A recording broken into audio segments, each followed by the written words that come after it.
2장 11절부터 같이 읽겠습니다. 게바가 이디온이 이랬을 이랬을 때 때 책망받을 일이 있기로 내가 그를 대면하여 책망하였노라. 책망하였노라. 야고보에게서 온 어떤 이들이 이르기 이르기 전에 게바가 이방인과 함께 먹다가 그들이 오매 그가 할례자들을 두려워하여 떠나 물러가매 남은 유대인들도 그와 같이 외식함으로 바나바도 그들의 외식에 유혹되었느니라. 그러므로 나는 복음의 진리를 따라 만약에 행하지 아니함을 보고 모든 자 앞에서 게바에게 이르되 내가 유대인으로서 이방인을 따르고 유대인답게 살지 아니하면서 어찌하여 이방인을 유대인답게 살게 하자느냐 하였노라. 우리는 원래 유대인이요 이방 죄인이 아니로되 사람이 의롭게 되는 것은 율법의 행위로 말미암음이 아니요 오직 예수 그리스도를 믿음으로 말미암는 줄을 알므로 우리도 그리스도 예수를 믿나니 이는 우리가 율법의 행위로서가 아니고 그리스도를 믿음으로써 의롭다함을 얻으려 함이라. 율법의 행위로서는 의롭다함을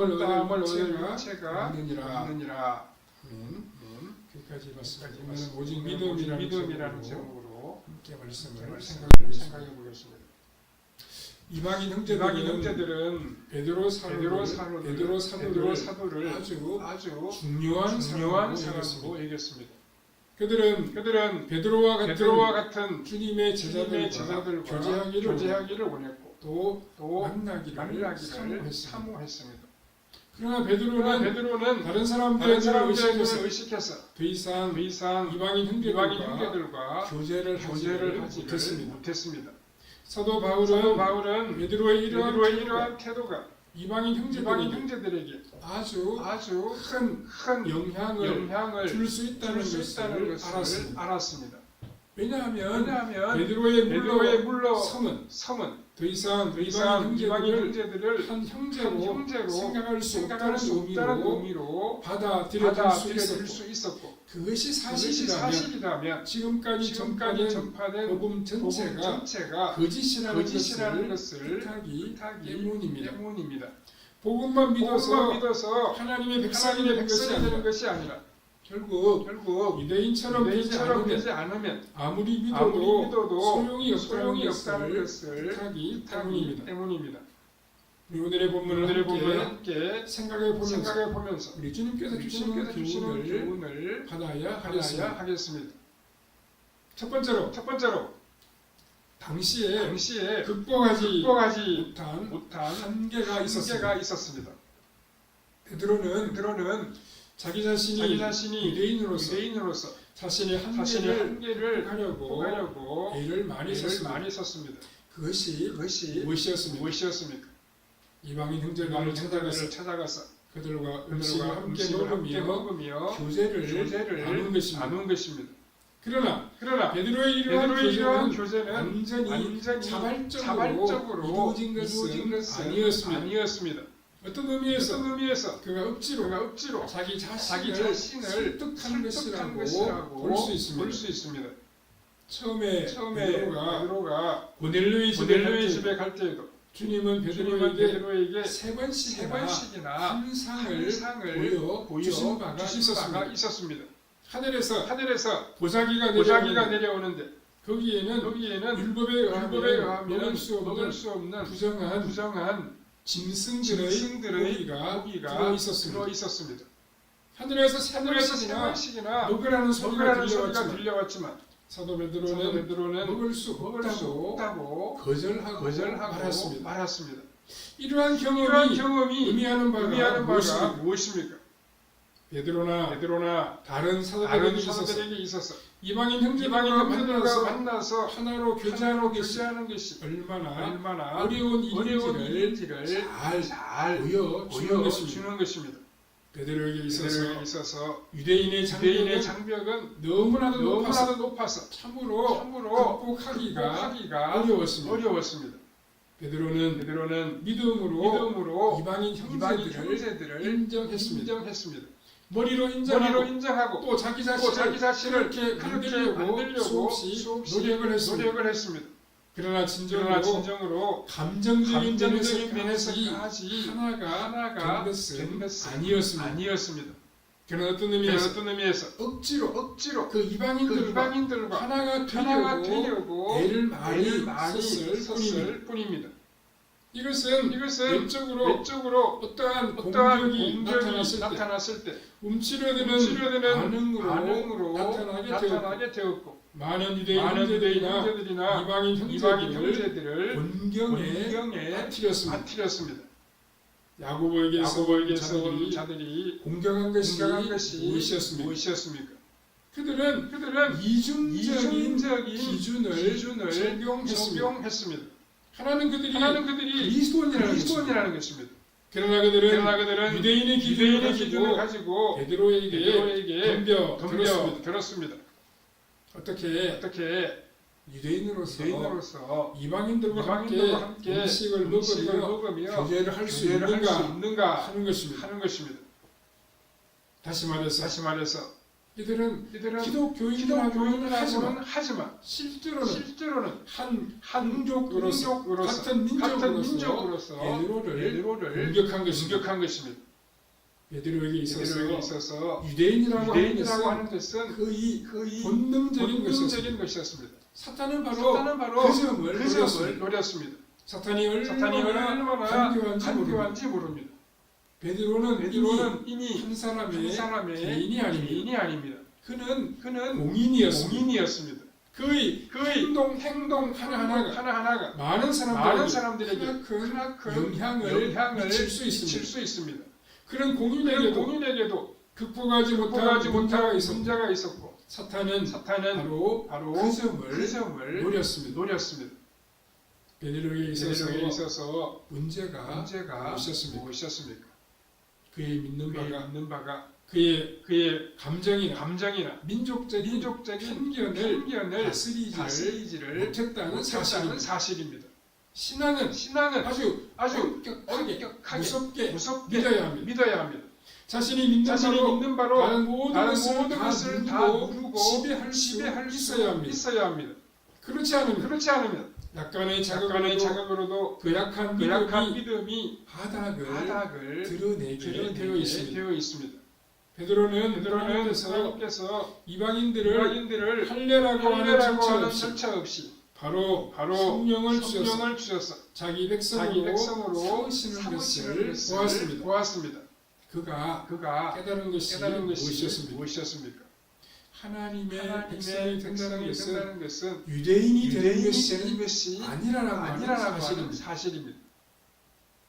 그러면서 그는 자신이 유대인이 된 것이 은근한 자랑이 되었고 이방인 신자들을 볼 때 무엇인가 완전히 일치하지 아니려고 하는 교만한 마음이 자리 잡고 있었습니다. 바로 이런 어중간한 태도가 사도 베드로를 시험에 들게 만들었습니다. 베드로가 진정으로 하나님의 진리를 믿었다면 어떻게 해야 합니까? 그는 과감하게 유대인이 되는 것을 버리고 용감하게 이방인 세계로 뛰어들 수 있었어야 합니다. 그러나 어렸을 때부터 지금까지 지켜왔던 원칙을 깨트린다 하는 것이 얼마나 아깝습니까? 그래서 이 베드로는 이중적인 자세를 시해왔습니다. 이방인들과 함께 있을 때에는 그 이방인들의 기준에 맞춰주었고 유대인들과 같이 있을 때에는 유대인으로 또다시 돌아오고 말았습니다. 그러나 이러한 이중적인 자세가 들통이 날 수밖에 없었던 것은 유대인들과 이방인들이 한 자리에 있게 된 때였습니다. 복음이라고 하는 것이 무엇입니까?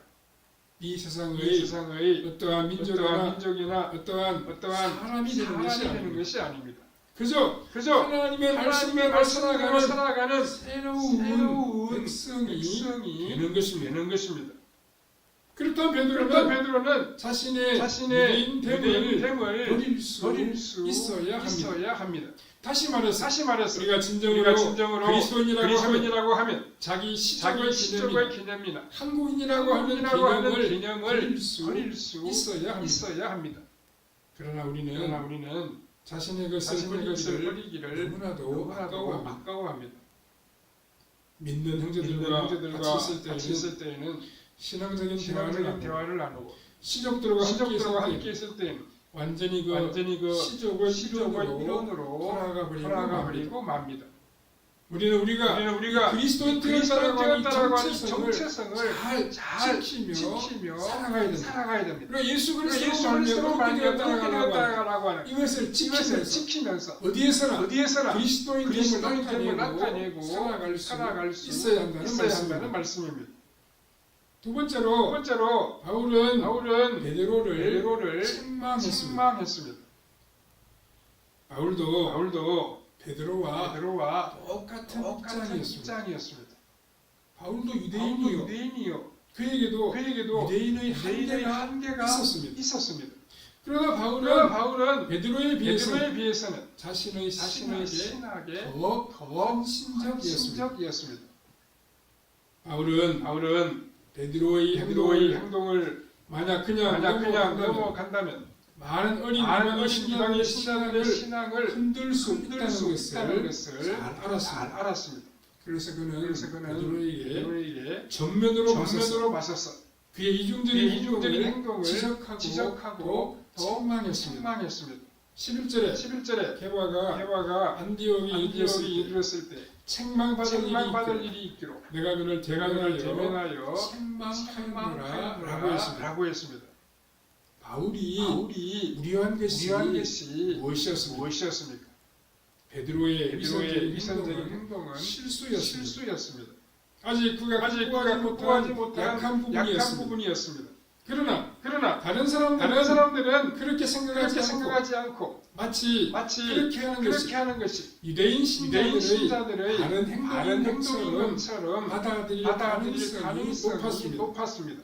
또 실제로 여러 사람들이 베드로의 행동을 모방해서 행하기도 하였습니다. 바울은 어떤 식으로 베드로를 책망하였습니까? 그의 행동에 일관성이 없었다는 것입니다. 14절에 그러므로 나는 그들이 복음의 진리를 따라 바르게 행하지 아니함을 보고 모든 자 앞에서 게바에게 이르되 내가 유대인으로서 이방인을 따르고 유대인답게 살지 아니하면서 어찌하여 억지로 이방인을 유대인답게 살게 하려느냐라고 했습니다. 바울은 베드로가 이방인들과 교제할 때 이미 그는 유대인답지 않은 짓을 했다는 것입니다. 만약 유대인처럼 되는 것이 하나님의 백성이 되는 것이면 처음부터 유대인처럼 행동할 것이지. 어떤 때에는 이방인들과 함께 잘 어울리다가 어떤 때에는 유대인처럼 행동하면 도대체 무엇이 옳으냐는 것입니다. 결국 베드로의 위선적인 가져온 것은 유대인처럼 사는 것이 하나님의 백성이 되는 것처럼 오해하게 된다는 사실입니다. 결국 오늘 우리에게 중요한 것은 어떻게 살아가는 것이 그리스도인답게 살아가는 것이냐라는 문제입니다. 이것은 종교인처럼 되는 것이 아닙니다. 유대인처럼 되는 것도 아니고 수도성처럼 세상과 떨어져서 살아가는 것도 아닙니다. 그러면 그것은 무엇을 말합니까? 실제적인 생활 가운데에서 하나님의 말씀을 따라서 살아가는 것입니다. 하나님 말씀을 듣고 순종하며 행하는 것입니다. 이것은 대단히 자연스러운 것입니다. 유달리 종교적인 냄새를 나타내지 아니하면서 거룩한 삶을 살아가는 생활입니다. 하나님의 백성의 특징이 무엇입니까? 무엇인가 무엇인가 마음속에 마음속에 거룩이나 부정에 대한 선이 있습니다. 선이 있습니다. 겉으로 요란하게 종교적인 냄새를 나타내지 아니하면서도 스스로 하나님이 기뻐하시는 기뻐하시는 것과 하나님이 싫어하시는 것을 잘 구별할 수 있습니다. 하나님의 뜻을 따라 살아가게 된다는 말씀입니다. 복음이 가져온 것은 이상하고 어색한 종교적인 껍질을 벗기고 사람의 마음속 깊은 곳에 거룩한 씨를 심어 넣는 것입니다. 더럽고 추한 것이 들어오면 자기 자신이 그것을 견디지를 못합니다. 참다운 신앙이라고 하는 것은 자기 자신을 지키기 위해 종교적인 행동으로 살아가는 것이 아닙니다. 자기 자신 안에서 무엇인가 새로운 것이 흘러 나오는 것입니다. 유대인들이 이방인들과 식사하는 것을 그토록 거부한 이유가 무엇이었습니까? 그들은 신체적인 접촉 자체로 자신들이 부정하게 된다고 믿었기 때문이었습니다. 그러니 신앙인이 두려워하는 것은 접촉 자체가 문제가 아닙니다. 다른 사람들과 나누는 말이나 혹은 눈으로 보는 것 등을 통하여 마음이 험난해지고 더러워지는 것입니다. 신앙생활이라고 하는 것은 대단히 자연스럽습니다. 마음에 믿는 것을 생활로 그대로 나타내며 살아가는 것입니다. 여기에는 종교나 다른 세속의 영역이 따로 있지 않습니다. 자신이 서 있는 곳은 어디든지 거룩한 땅이기 때문에 아래서 신을 벗어버리게 됩니다. 다시 말해서 하나님께서 나와 함께 하시는 것을 믿는 것입니다. 그것은 참으로 자연스럽고 아름다운 현상입니다. 누구나 가까이 하고 싶은 거룩한 삶을 살아가게 됩니다. 물론 자신이 없을 때 자신의 마음문을 닫아버리게 될 것입니다. 때로는 교제를 하지 않고 도망을 가기도 합니다. 그러나 그것은 자기 자신이 아직 연약하기 때문이지 다른 사람들 때문이라고 말하지 않습니다. 세 번째로 사람이 의롭게 되는 길이 있습니다. 바울은 유대인에 대하여 이렇게 말씀을 하고 있습니다. 15절을 보시면 우리는 본래 유대인이요 이방 죄인이 아니로되 라고 했습니다. 여기서 이방 죄인이라고 하는 말이 거슬리는 그런 표현입니다. 이 말은 유대인들이 사용하는 당시의 표현이었습니다. 본래 유대인이라는 것은 개종한 유대인이 아니라는 의미입니다. 바울이 이렇게 유대주의에 대하여 공격적인 것은 그가 개종한 유대인이기 때문이 아니라는 것입니다. 그는 본래 유대인이요. 유대인들이 늘 하는 표현에 의하면 이방 죄인이 아니었습니다. 그러나 그가 참으로 모든 사람들에게 하고 싶은 말이 무엇이었습니까? 16절에 사람이 의롭게 되는 것은 율법의 행위로 말미암음이 아니요 오직 예수 그리스도를 믿음으로 말미암는 줄 알므로 우리도 그리스도 예수를 믿나니 이는 우리가 율법의 행위로서가 아니고 그리스도를 믿음으로 의롭다함을 얻으려 함이라. 율법의 행위로서는 의롭다함을 얻을 자가 없느니라 이렇게 말씀하고 있습니다. 바울이 유대인으로서 하고 있는 양심 선언이 무엇입니까? 유대인들이 실제로는 전혀 의로운 생활을 생활을 하지 못하고 있었다는 것입니다. 그들의 그들의 종교적인 열심이 그들의 생활에 있어서 아무런 변화를 가져오지 못했다는 사실입니다.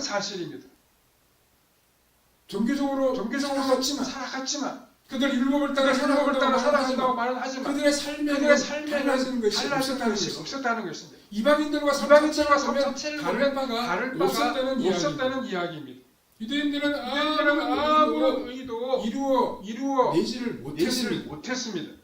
그들이 너무도 열심히 행위들은 그들 속에 있는 인간적인 욕심을 줄이는데 전혀 도움이 되지를 못했습니다.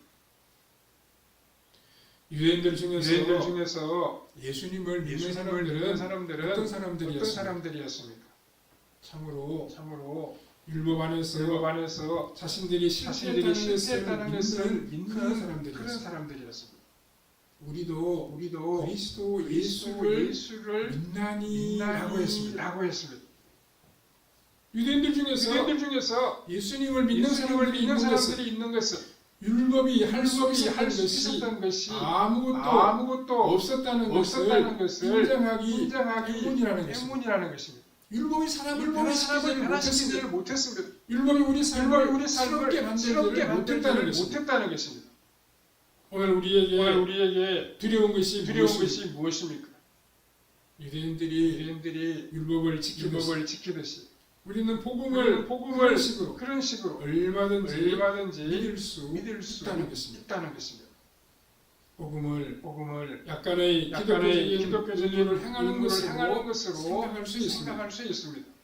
주일에 교회에 나가서 헌금을 드리고 술이나 담배를 하지 않으면 좋은 신앙인이라고 생각할 수 있습니다. 그러나 그러한 것은 우리나라의 신앙밖에 되지 않습니다. 복음은 철저하게 예수 그리스도 앞에 온전히 굴복하는 것입니다. 자신의 삶의 모든 것을 다 주님 앞에 내려놓고 나라고 하는 존재는 완전히 다 없어져야 합니다. 나는 죽고 내 생각도 사라지고 내 모든 것이 다 없어지고 모든 것이 다 주님의 것이 되어야 한다는 말씀입니다. 그때까지 참된 복음의 역사는 시작되지 않은 것이며 예수님을 믿는 것은 전혀 시작되지 않았다고 말할 수 있습니다. 이 세상에서 가장 어려운 일이 우리 예수님을 믿는 이 일입니다. 예수님을 믿는 이 신앙생활입니다. 예수님을 믿는 것은 종교적인 열심을 내는 것이 아닙니다. 완전히 이 세상에서 나라고 하는 존재가 사라지는 것입니다. 내가 죽는 것입니다. 내가 주님 앞에 없어지는 것입니다. 사도 바울이 말씀하고 있는 것이 무엇입니까? 유대인이 믿는 예수님이나 이방인들이 믿는 예수님이나 아무런 차이가 없다는 것입니다. 유대인이나 이방인이나 모두 다 똑같은 예수님을 믿고 있다는 것입니다. 단지 왜 유대인들이 저토록 난리를 피우느냐? 결국 둘 중에 하나라는 것입니다. 하나는 그들이 아직 진정으로 예수님을 믿지 않든지 아니면 다른 하나는 믿는다고 하면서도 아직 인간적인 점을 극복하지 못해서 그런 것입니다. 오늘 보면 16절 후반부에 이는 우리가 율법의 행위로서가 아니고 그리스도를 믿음으로 의롭다함을 얻으려 함이라.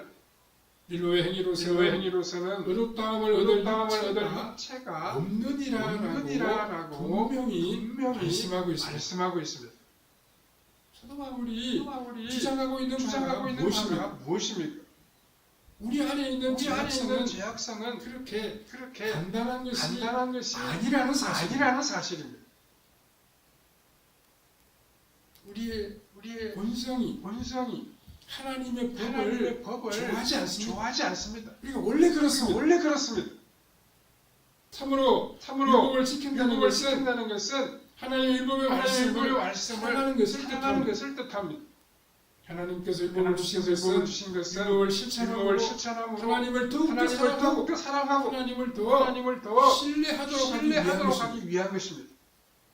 예수 그리스도의 십자가를 보기까지 절대로 하나님의 율법을 사랑할 수 없습니다. 그리스도의 십자가를 믿고 우리 자신을 철저하게 죽일 때 하나님을 사랑하는 마음이 생기기 시작할 것입니다. 우리가 믿음으로 의롭다함을 받는 것은 완전히 의인이 되었다는 것이 아닙니다. 단지 하나님께서 그렇게 인정해 주신다는 것입니다.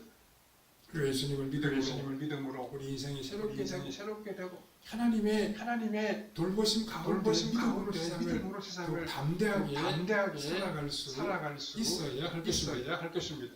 우리 의롭게 인정해 주시는 그 하나님의 은혜에 감사하면서 말씀을 가까이 하고 믿음으로 세상을 이기는 성도님들의 삶이 다 되시기를 바랍니다. 사랑하는 하나님 은혜를 감사합니다. 우리가 의롭게 되는 길이 율법을 지킴으로 율법을 행함으로의 달리는 것이 아니라는 것을 다시금 배우게 하시니 감사합니다. 우리 모두가 예수 그리스도를 믿고 예수님을 믿음으로 마음을 받는다는 사실을 다시 한번 기억하면서 믿음으로 세상을 이기며 믿음으로 하나님을 영화롭게 하며 살아가는 우리의 발걸음이 되게 하여 주시옵소서. 우리 모두가 믿음으로 하나님의 이루어드리는 복된 삶을 이어갈 수 있도록 은혜 베풀어 주시기를 원하옵고 예수님의 거룩하신 이름으로 기도하옵나이다. 아멘.